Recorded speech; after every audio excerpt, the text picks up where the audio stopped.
পদ্মা সেতু পার হয়ে এক্সপ্রেসওয়ে ধরে ভাঙা পর্যন্ত সড়কে চোখ পড়ে স্বাচ্ছন্দ্য আর আধুনিকতার ছোঁয়া। কিন্তু এরপর শুরু হয়ে আসে মহাসড়ক। 2 লেন মহাসড়কে প্রতিদিন ঝুঁকি নিয়ে চলে হাজার হাজার যানবাহন। দুর্ঘটনা আর যানবাহনের চাপ কমাতে 2018 সালে ভাঙা কুয়াকাটা মহাসড়ক 4 লেন সম্প্রসারণের উদ্যোগ নেওয়া হয়। তবে জমি অধিগ্রহণ শেষ না হওয়ায় প্রকল্পের মূল নকশা, ব্যয় নির্ধারণ এবং অর্থায়নের চূড়ান্ত প্রক্রিয়া নিয়ে তৈরি হয় জটিলতা।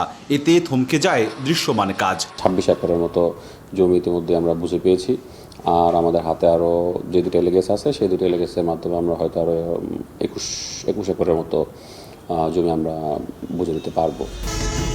সড়ক ও জনপথ বিভাগ জানায়, বরিশাল অংশে 47 একর জমির চাহিদা থাকলেও অধিগ্রহণ করা সম্ভব হয়েছে মাত্র 26 একর। অন্যান্য অংশেরও একই দশা।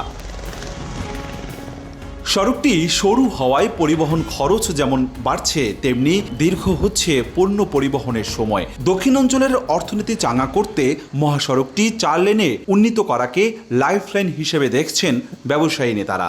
জয়শ্রীর পর থেকে ওইদিকে যেমন ভাঙা তামাই চিপা, ভাঙা থেকে বরিশাল পর্যন্ত যে গাড়ি চালাই আমাকে খুব রিস্ক।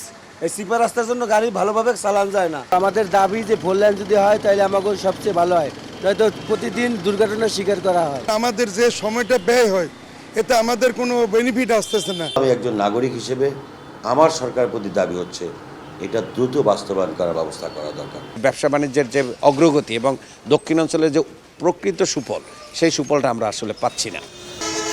অবশ্য জটিলতা কাটিয়ে ভাঙা থেকে বরিশাল পর্যন্ত মহাসড়কের কাজ বাস্তবায়নে আশার বাণী শোনাচ্ছে বিভাগীয় প্রশাসন।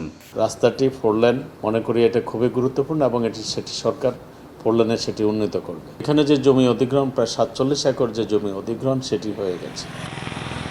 ভাঙা থেকে কুয়াকাটা পর্যন্ত 205 কিলোমিটার 2 লেন সড়কে প্রতিদিন 30 থেকে 32 হাজার যানবাহন চলাচল করে। অপূর্ব অপু, সময় সংবাদ, বরিশাল।